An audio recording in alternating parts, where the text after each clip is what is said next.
Hello, good morning everyone. How are you all? All are doing great, right? So today we are going to continue our third chapter, linear equations in two variable. Today we will do some more questions of exercise 3.2. Let's see them. See, we have discussed question number 2 and question number 3.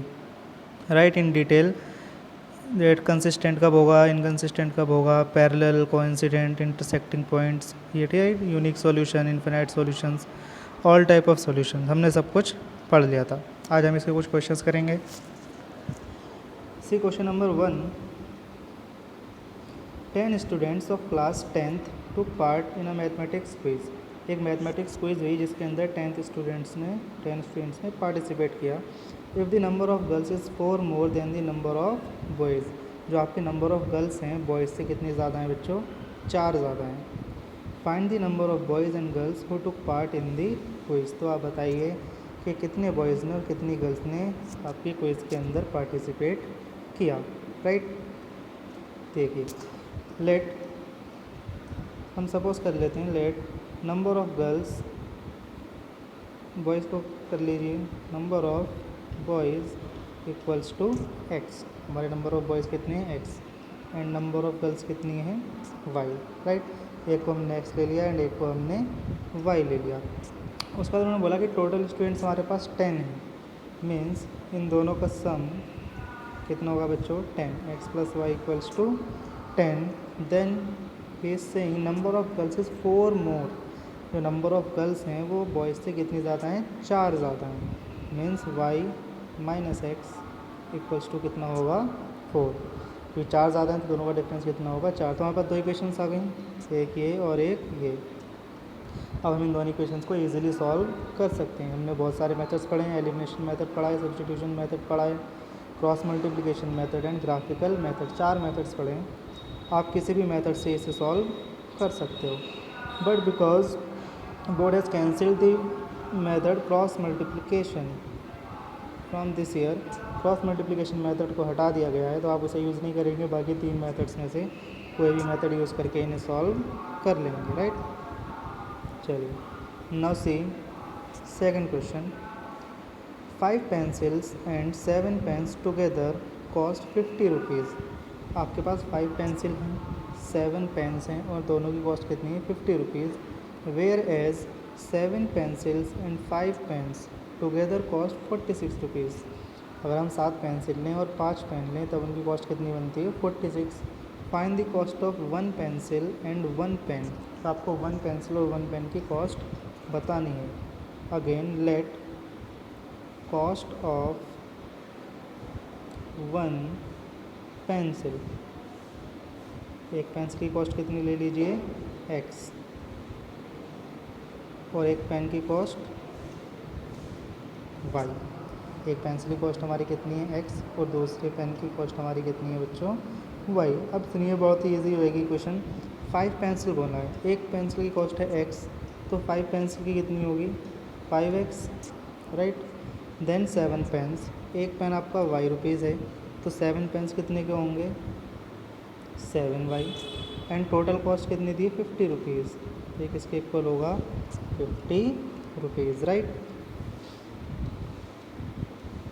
और then he is saying कि जो आपके पास 7 pencil हैं तो 7 pencil means 7x and up कर 5 pens हैं, opposite कर दिया 5y. तो कॉस्ट कितनी बन जाती है बच्चों? 46. Again you have 2 equations. Right, you have 2 equations. 5x plus 7y equals to 50 and 7x plus 5y equals to 46. You can solve them easily. Right, इन्हें सॉल्व करेंगे और हमारे पास x और y की वैल्यू आ जाएगी. ठीक है. ठीक है, सॉल्यूशन हम इसलिए नहीं करा रहे हैं क्योंकि वो हमने सारे मेथड्स ऑलरेडी पढ़ चुके हैं पहले, इससे पहले क्लास में. राइट, तो इन्हें आप सॉल्व करेंगे खुद. चलिए नेक्स्ट क्वेश्चन देखते हैं. ये सारे क्वेश्चन हम डिटेल में कर चुके हैं. कब कंसिस्टेंट होगा, कब इनकंसिस्टेंट होगा, यूनिक होगा, इन्हें नहीं करेंगे. क्वेश्चन नंबर 5, 6, 7 ये 3 क्वेश्चन रह गए थे, इन्हें करते हैं. Half the perimeter of a rectangular garden. एक रेक्टेंगुलर गार्डन है, उसके पेरीमीटर के हाफ की बात हो रही है, right. Half the perimeter of a rectangular garden whose length is 4 metre more than its width. फिर से अगेन आपका दो चीज़ें हैं, लेंथ एंड विड्थ। तो आप क्या करेंगे कि लेट लेंथ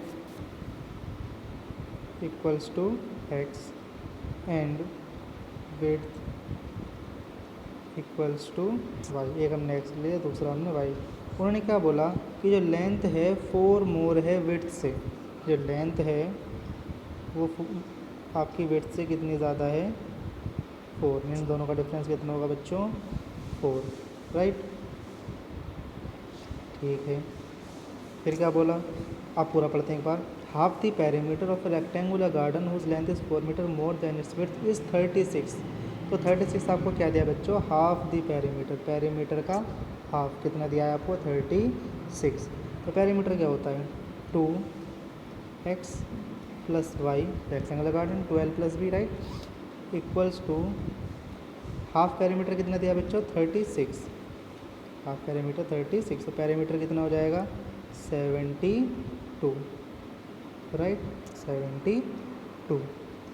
2 से आप इसे कट करेंगे तो कितना बचेगा, 36।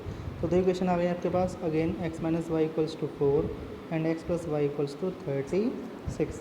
आप इन दोनों इक्वेशंस को सॉल्व करेंगे और अपना आंसर मुझे कमेंट में बताएंगे, ठीक है।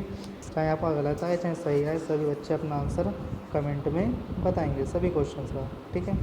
चलिए नेक्स्ट क्वेश्चन करते हैं। तो बहुत ही इंटरेस्टिंग क्वेश्चन है वाला, इससे आपको इन लाइंस का फिर से एक बार रिवीजन होगा। गिवन दैट लीनियर इक्वेशन, आपके पास एक इक्वेशन दी है, यहाँ लिख लेते हैं इसे, 2x प्लस 3y minus 8 equals to 0, right. क्या बोला आगे कि given the linear equation this right a linear equation in two variables, right, such that the geometrical representation of the pair so formed is intersecting lines, parallel lines and coincident lines। तो इसका हमें एक example लिखना है जो इन तीनों lines को follow करता हो, राइट। ठीक है, सबसे पहले हमें कंडीशन पता होनी चाहिए। फर्स्ट हमारे पास इंटरसेक्टिंग लाइंस, इंटरसेक्टिंग लाइंस की कंडीशन क्या होती है बच्चों, a1/a2 should not equal b1/b2, मतलब a1 और a2 का रेशो b1 और b2 के रेशो के बराबर नहीं होना चाहिए, राइट। देखिए ऐसे ही क्वेश्चन बनाने के लिए आपको थोड़ा सा सोचना है, बस आपको ये रेशो इक्वल नहीं लाना है। आपके पास a1 b1 c1 सब हैं, आपको a2 b2 c2 लिखना है, ठीक है। तो x के साथ तो पहले आप आंख बंद करके जो मन आपका करे वो लिख दीजिए एकदम बिना डरे। हमने लिख दिया 5x 2x 3x, जो आपका मन करे लिख दो, प्लस अब इनका रेशो देख लो, बस रेशो क्या बन रहा है, 2/5। तो यहाँ पर ऐसा नंबर लिखना है जिसका रेशो 2/5 ना बने, ठीक है। तो यहाँ पर 2/5 बन रहा है, यहाँ पर आप y लिख लो, क्योंकि 3/1 कुछ नहीं है तो क्या होगा, y के आगे 1। तो यहाँ पर रेशो 3 है, यहाँ पर रेशो 2/5, इक्वल नहीं है। बाकी c की जगह आप आँख बंद करके कुछ भी लिख दीजिए, कोई c पर तो डिपेंड ही नहीं कर रहा। तो फर्स्ट का आंसर ये बन जाएगा। ऐसे आप जितना चाहें उतनी इक्वेशंस बना सकते हैं। देखिए एक और इक्वेशन बना लेते हैं, हम लिख लेते हैं x plus y minus 1 equals to 0, ठीक है। यहाँ पर 2/1 2 रेशो आएगा, 3/1 3 रेशो आएगा, अलग अलग रेशो आ रहा है, ठीक है। और इक्वेशन बनानी है, और इक्वेशन बना लेते हैं। We can write infinite number of equations, right. देखिए एक और बना लेते हैं, आपकी बार यहाँ पर 3x ले लो, यहाँ पर 2y ले लो, क्या जा रहा है, कोई प्रॉब्लम। ये बनेगा 2/3, ये बनेगा 3/2, अगेन दीज आर डिफरेंस। एक और बना लेते हैं, चलिए इसी बात पर माइनस में यहाँ ले लेते हैं आपकी बार ओनली x, यहाँ ले लेते हैं माइनस का ले लेते हैं आपकी बार, माइनस में नहीं लिया, minus 5y plus 2 equals to, यहाँ पर 2/1 2 रेशो आएगा, यहाँ पर माइनस 3/5 रेशो आएगा। तो बोथ आर नॉट इक्वल, तो दीज आर इंटरसेक्टिंग लाइन्स। तो ऐसे आप कितने भी सॉल्यूशंस बना सकते हैं। चलिए ये वाली रब करनी थी, रब ये वाली कर दी। देखिए सेकंड पार्ट देखते हैं इसका, बहुत आराम से पढ़ रहे हैं हम डिटेल में, तो एक एक चीज़ आप समझिए, ठीक है। देखिए फिर से पहले इक्वेशन लिख लूँ मैं, 2x प्लस 3y माइनस 8 इक्वल्स टू 0। चलिए सेकंड आपके पास पैरेलल लाइंस, पैरेलल लाइन जो एक दूसरे को कभी कट ना करें। तो क्या होता है बेटो बच्चों, ratio A1/A2 equals to B1/B2 should not equal C1/C2। I hope आपको दिख रहा होगा। चलिए इसे इधर लिख लेते हैं फिर से एक बार छोटा करके, नॉट इक्वल C1/C2। ठीक है, देखिए अब आपको फिर से क्या करना है, अब आपको ए और बी का रेशो तो बराबर लेकर आना है। तो आपको इन दोनों को तो सेम लिख दो, चाहो तो ये लिख दो, तो परेशानी है, रेशो सेम है 2/2 1, 3/3 1। बस इसे चेंज कर दो, यहाँ पर -8 की जगह आप भले ही +8 कर दो, तो इनका रेशो कितना आएगा -1। ठीक है, एक और इक्वेशन बनाते हैं। ये तो ये हो गई कि हमने ज़्यादा बिल्कुल सोचा ही नहीं, अब थोड़ा सा सोच के बनाते हैं। बहुत इजी कर दिया। यहाँ ले लीजिए 4x, तो क्या रेशो बनेगा 2/4 मीन्स 1/2, तो यहाँ भी 1/2 आना चाहिए। तो रेशो 2 है, इसमें 2 से मल्टीप्लाई कर दो, 2 3 जा 6 मीन्स यहाँ पर कितना आएगा 6y। तो 3/6 भी 1/2 होता है, 2/4 भी 1/2 होता है। पहले दो कंडीशन कंप्लीट, लास्ट वाली में नहीं आना चाहिए ऐसा। तो यहाँ पर आप 10 कर दो, ये कितना बनेगा -8/10, राइट, मीन्स -4/5। तो इक्वल नहीं है, तो ये हमारी हो जाएंगी पैरेलल लाइंस। चलिए थर्ड इक्वेशन और देख लेते हैं क्या होती है।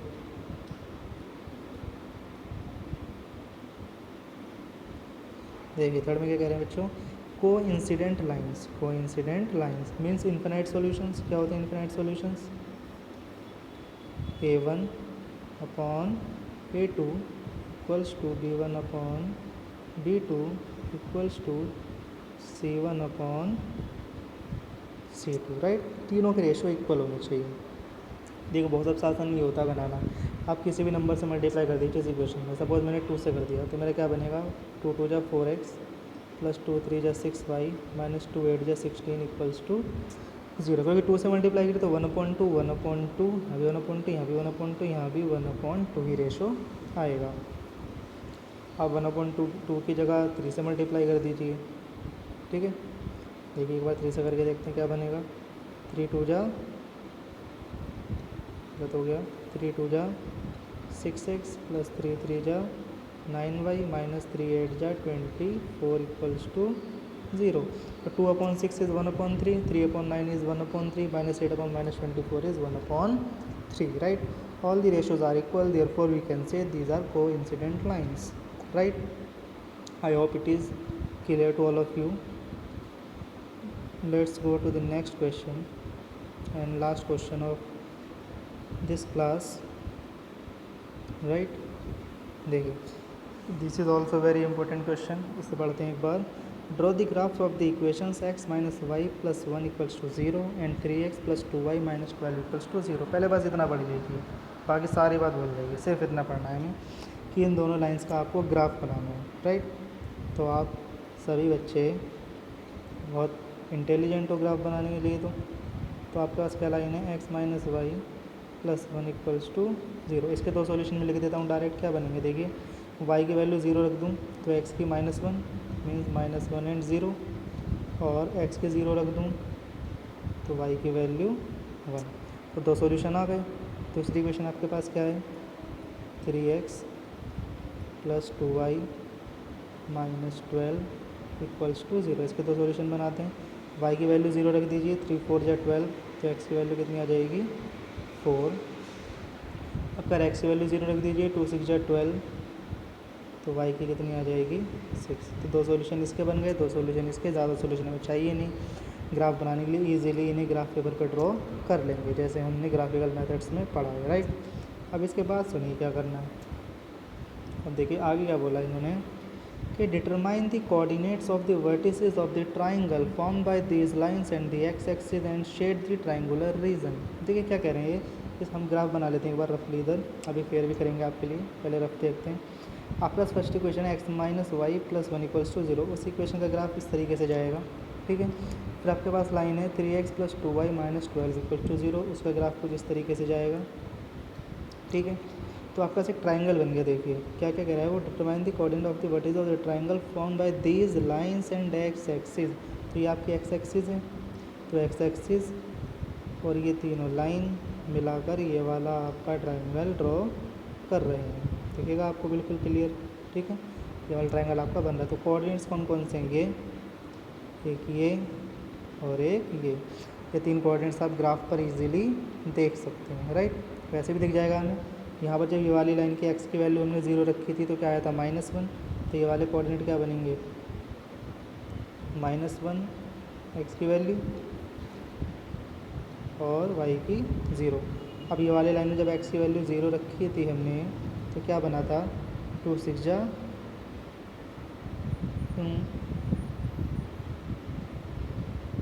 इसमें y की वैल्यू जो हमने 0 रखी थी तो 3 4 जा 12, ठीक है, 3 4 जा 12 बना था, ठीक है। चलिए देखते हैं।